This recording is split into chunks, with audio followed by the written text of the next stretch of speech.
Hey, Plouffe. What are you doing? I know. It's an offline conversation, but I had to make a little trip somewhere this morning. So Yeah. apologize that I'm running a little bit late. Thank you for your adjustment. And yes, I am in my car doing the show. Is that like a Rolls Royce or something? It's definitely not a Rolls Royce, but I did bring my microphone with me. Yeah. That's professional of you. Yeah. Well, I want people to hear is it's the last regular season edition of baseball today. Can you believe it? We've made it. Of course I can believe it. We're one of the best shows out there. Oh, stop. Oh, yeah, I guess we are. It's really awesome. It's really awesome. Couple quick shout outs before we get to our topics of the day. Late night Lamont did it again. The guy's hitting almost 600 in the ninth inning or later. Walk-off knock last night against Arizona. So now the Giants are, they've all but basically clinched the NL West.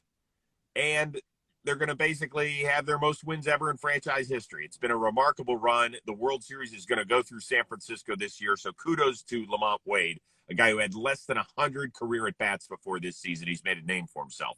Number two, I just drove down to Beverly Hills today, and I think I saw Fernando Tatis's home run. That thing was ridiculous. That was a bomb. That's what you do with hangers, Chris. You put them in the seats, and in this case, in the parking lot. Yeah. It's been a terrible finish for the Padres, but he joined an elite group of just 5 other men, I believe, to hit the ball out of Dodger Stadium.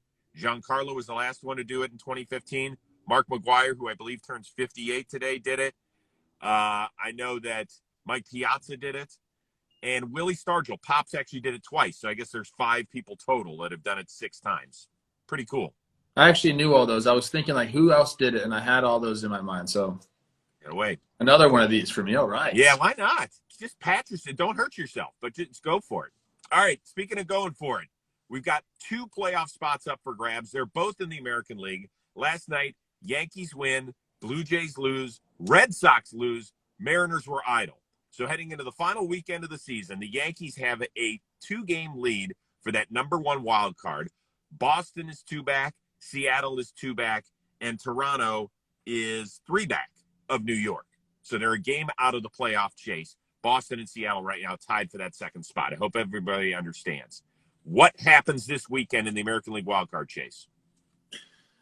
Well, one, I think the Yankees go on and they keep the top spot in the wild card. They're going to be hosting a game, in my opinion. I'll be in the Bronx for that. Ooh. I can't wait for that energy. But then the second thing I think is going to happen, Chris, I think we're going to have a game 163 for the 2nd wild card. I think it's inevitable almost. I think the Mariners and the Red Sox are both going to take care of business. They're going to have to play each other. Maybe Toronto even sneaks it out. Maybe they go 3-0 and the other 2 teams go 2-1. That would be something. I don't even know how you do that. What do you do then? Well, it's a very, very odd scenario. There's an ABC scenario where you could actually pick the Red Sox. If that happens, if all 3 teams are tied, I believe it's the Red Sox that have first pick. They could decide to be the team that plays on the road on Tuesday. So Seattle, listen to me here, Seattle and Toronto would play a 1 game. The winner goes on to play Boston, but at their place. So the winner of Seattle-Toronto, let's just say it's Seattle. Seattle wins. The game Tuesday is Boston at Seattle. Now, Boston could choose to be a home team both times, but you run the risk of playing an extra game. It is remarkably confusing. Go read Jeff Passan. I think he probably has the best tweet out there that explains it all. Chris Calito as well. He covers the Red Sox. His article kind of explains it, what could happen with Boston. Boston could play in 5 cities in 5 days. I mean, this is going to be what we've been hoping for. Chaos, baby. Yes, yes. I agree with you, although I don't think Toronto's going to be a part of the party here. Listen, Baltimore did an amazing thing for the world of baseball by taking a series against Boston. I think it's only the 3rd time ever that Boston has lost a series to a 100-loss team. And those other teams weren't as good as this Boston team. For that to happen, and now this weekend they get another last-place team in Washington, who knows what's going to happen. But Yeah. I think Boston hosts Seattle in game 163. Winner goes on to the Bronx. I can't wait. I think it's going to be awesome. Awesome. All right. Let's see here. Oh, the Braves. Congratulations to the Braves. They win the NL East for the 4th straight year. Plenty of hurdles that they had to jump over this season. How surprised are you that they're division champs based on all the injury issues they had? Yeah, I mean, you touched on it a little bit there. They lost a lot during the year. Ozuna, because he's kind of, whatever off the field stuff he had, gone. Acuna gets hurt, gone. But you know what they did? They went out and made moves. They went out and got Duvall, who's been raking. They went out and got Soler, who's raking. Rosario, my guy, Eddie, who's raking. And then prior to the year, Charlie Morton. Big game Charlie, man. He's pitched some great games. So I'm definitely surprised. Right after Acuna went down, it was like, sorry, Braves. Sorry, Braves fans. The season's gone. You're not going to do it without this guy. I know Freddie's still there and you have some good players, but didn't think they were going to do it. They made the pickups at the trade deadline. Plus, you have Austin Riley just going off. Like, everything's kind of worked out okay in the end for them. And they're heading into this postseason as a very formidable team. They're not just kind of like sneaking in here and like, they're going to play and get beat. No, this is a very hot team, a team that has all the pieces ready to go right now. Like, this is a team that can win the World Series. Well, for me, I'm not shocked that they ended up winning it because they're right up there with the American League Central in terms of a porous division. It's not very good. So I do want to throw out some stuff here. The Braves didn't take sole possession of the first place in the division until August 15th. And then after that, they didn't give it up. They also spent 126 days this year without a winning record. That is the longest drought by a team that won its division since the 89 Blue Jays. So there was a lot to go through with this club. I give Alex Anthopoulos a ton of credit for revamping the entire outfield. Remember the first guy they got, because we all talk about Duvall, we all talk about Soler, we even talk about Eddie Rosario, who ended up hitting for the cycle within the last 10 days or so. But the first piece was Jock Peterson. And remember, They made that move about 2 weeks before the trade deadline. We were all like, he might only be here for about 10 days before he gets shipped somewhere else. Obviously, they came together, they got their shit in order, and they won it. And they deserved to be emotional last night because it was not easy what they accomplished. No, not at all. And don't forget my guy, Max, like a freaking ace, too. Yeah. He's been great. And we'll discuss that series with the Brewers perhaps coming up in just a few minutes. But I want to let you know that with the final week of the regular season upon us, it's your chance to collect the players and moments that made this season so unforgettable. It's TopSpun MLB Card Trader app. It is the official digital trading card app of MLB and the MLB Players Association and releases brand new content each and every day featuring your favorite players, both past and present, as well as iconic moments like teams punching their tickets to the postseason, like the Atlanta Braves last night. The app is free to play, and collectors from around the world come together to connect, collect, and play their collections in real-time scoring contests to win in-app prizes. So build the ultimate digital baseball collection, craft or trade in lesser-valued cards for more rare ones. Play the card wheel to win a prize with every spin and complete missions to unlock the content. TopSpun 21 will also be the premier destination during the postseason party. So download the TopSpun app now in the iTunes App Store and Google Play as well. And now we continue on with baseball today. So congratulations to the Braves and congratulations to the Houston Astros, who won the AL West for the 4th time in the last 5 seasons. Is having the Astros in the playoffs good for baseball? Yeah. I think it's great for baseball. I mean, they're a good team. You want all the best teams in the playoffs. I know they have a black mark against them. 2017. No one's ever going to forget that. But that's back then. Like what they're doing now is completely legit. What they did in 2018, 19, I'm pretty sure is completely legit. But this is just a good baseball team. And you know what? They have a great fan base. I love the series matchup that's coming. I believe it's them and the White Sox, right? It is. Yep. In my opinion, I think that's the most must-watch matchup of this first round because of a couple things. the potential for fireworks there is better than in any other series. There's going to be in fireworks, not only like on-field stuff. We saw the White Sox get into like a little altercation there with the Tigers. They're kind of fired up. But also fireworks, I'm talking about moonshots. Yordan Alvarez going big fly in that little stadium in Houston. Like, there has potential for huge game-changing plays via the long ball in this series. I'm excited about them. But, yeah, the Astros, you know what? People need to get over it.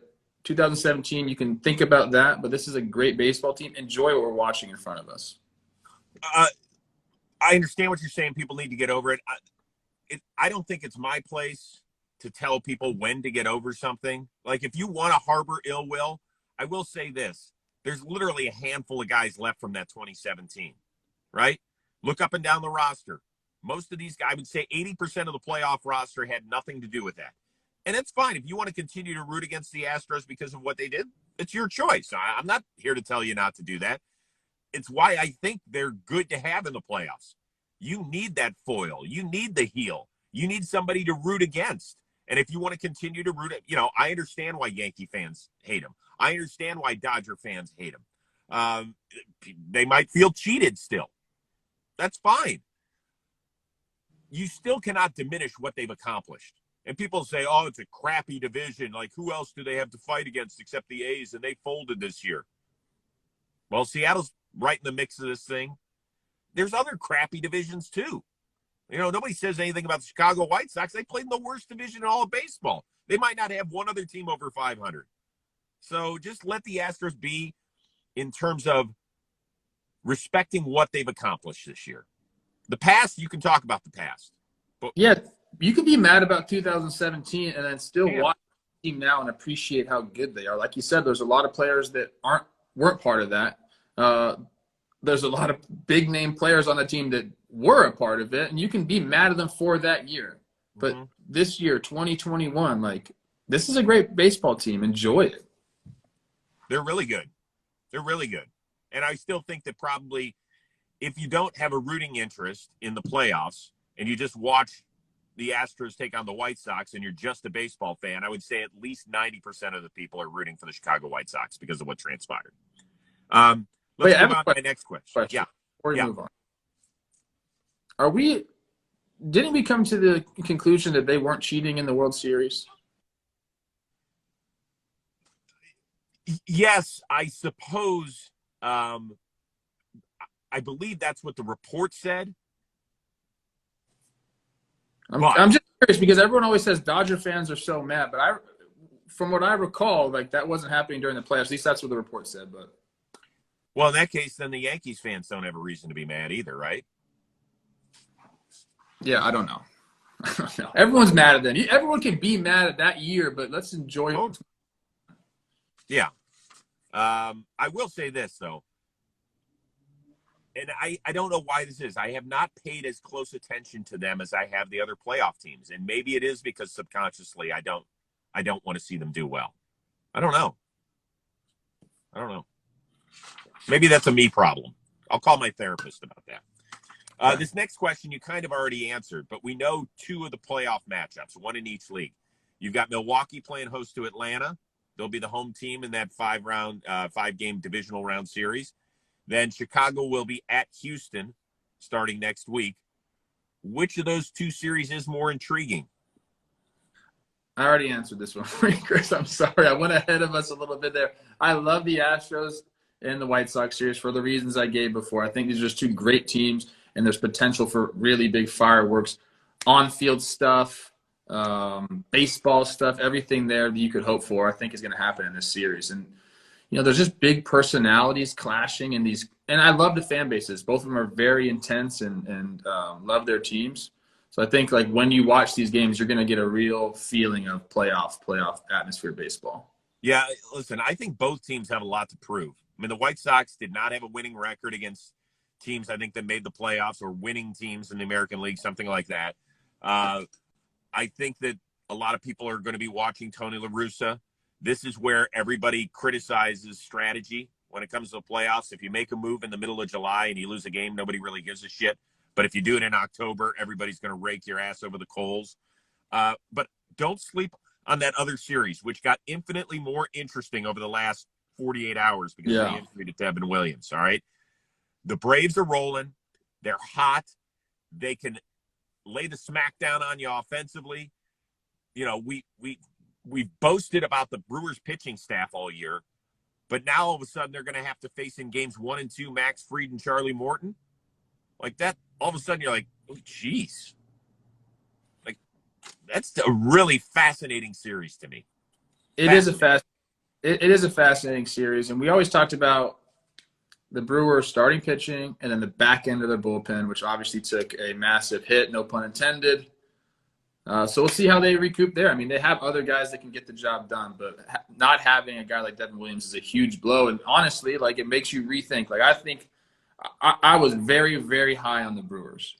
Without Devin Williams, that's a big chunk, man. Like, that down a notch, in my opinion. So I'm interested to see how they fill that role, but obviously a big blow. I'm going to give you a name to watch out for. Speaking of chunks, Adrian Hauser, the guy who used to be best known for blowing chunks on the mound. He used to puke whenever he'd get out there in the beginning of his career. He's a guy who wouldn't start until game 4. If they have a lead in games 1 and 2 and they need a guy to turn to, I would not be surprised if he comes out. That guy, highly undervalued this season, had an excellent year. Boxberger is a guy who they put in the 7th inning and had a great year, but in September kind of came off the rails a little bit. So it's a thought. It's something to keep out there. I always love when managers go against the regular season grain during the playoffs. I like it. Those are the guys that are innovative. Those are the guys I root for when they do something that's weird. Yeah, and the Brewers have Ashby, the guy that came up, through the year, left those cheese with a good slider. Like, he should settle into that high leverage role possibly. Like, but that's a young guy you're trusting right there in the playoffs, which is fine. Yep. But we'll see how he reacts. All right, last one. What was a more strange sight for you? Tony Gonsolin, the starter for the Dodgers last night. Everybody knows he's a cat lover. He went out with cleats that had cat fur as laces. Or Dusty celebrating winning a division title with a 5th different team. I wanted to make sure I got that right. Sipping champagne out of his cleat.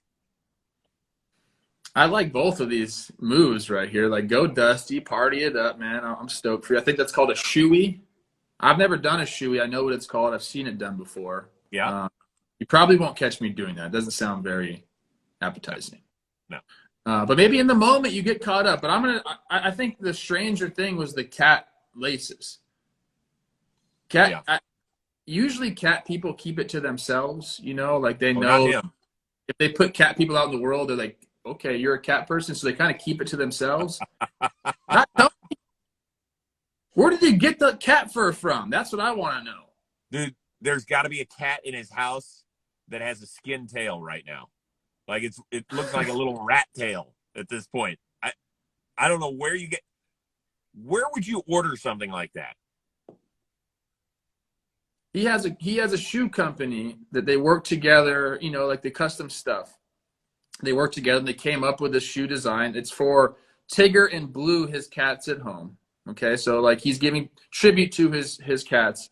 But I will say this, strange, whatever, but MLB, this is awesome that you're finally letting guys express themselves. I love think about this 2 or 3 years ago, this never would have happened. Now all we do is we focus on the shoes and let guys be themselves. I think it's such a cool part of the game. It brings young people in, younger fans, and not younger fans. Everyone likes sneakers. Yep. MLB, thank you for finally getting it right. Yes, there's a couple of places where they should be allowed. Listen, I get the uniform. The uniform's the uniform. The hat's the hat. I respect all that, and I get it. Cleats and gloves, right? Kids love apparel. They love doing something where they see something that a pro's got. I mean, we still have millions of kids playing Little League Baseball. Why wouldn't they want to be like Bryce Harper, who's got cool cleats rocking all the time? My guy Miguel Rojas just busted out a pair of poker cleats. He's always putting stuff on Instagram. So, yeah, I mean, the Tony Gonsolin thing, it's not my thing. I wouldn't put cat fur on my laces, but that's okay. Be who you are. I'm neither a cat person nor a dog person. I'm just What, not interested in either. I like dogs and cats. To be honest with you, I just don't want one. have you ever had an animal? I had dogs growing up, and then they pass away, and it's the saddest day ever. And I don't ever want to feel that again. So But the love that you get during the time is unparalleled. it's tough, man. I don't know. So you'd rather just not deal with the pain than deal with the years and years of Oh, joy that you get. yeah. I didn't have a dog until I was 16 years old. Then I got one. Passed away a couple years ago. It hurt. Somebody just said in the chat you're a fish person. Do you ever have a fish? I'm a bearded dragon person. Really? I got a bearded dragon and my weed plant, Key Brian Hayes. Those are my babies. That's funny. All right, I'm going to go home. I'm going to go let my little daughter, my little fur baby out, Sydney. She's the love of my life. She's awesome. So I'm going to go hug on her, go walk her, and go chill. Enjoy the baseball this weekend. What do you have with JOMBOY Media? Oh, you got talking baseball right now. Friday, last series recap episode of the year. It's going to be absolutely fire. Yeah. What do you got? Well, let's see here. Rose rotation is out with Lucas Giolito. Go eat that one up. Next week, the schedule's going to get a little clunky on me because I want to do some preview shows with guys that played. Like, we're going to do a National League preview show. Hopefully, even though Stephen Brault doesn't know this, hopefully I'm going to do a National League Division Series preview show with Stephen Brault. And I'll do one in the American League as well with an American League player. I've already booked somebody to do the National League Championship Series preview show. He's somebody off the beaten path, but somebody that's familiar to JOMBOY Media fans. So you're going to like that. I've already booked that one. But I also got to get Tyler Glasnow in the mix.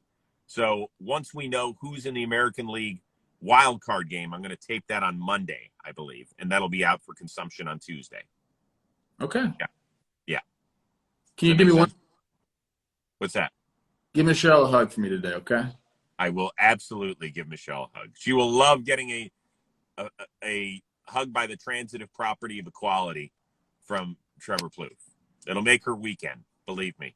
I love you, bro. All right, you too. Everybody have a great baseball weekend. Enjoy the final 3 games of the regular season. It's going to be chaos, and let's hope that we have some sort of game on Monday that we can talk about.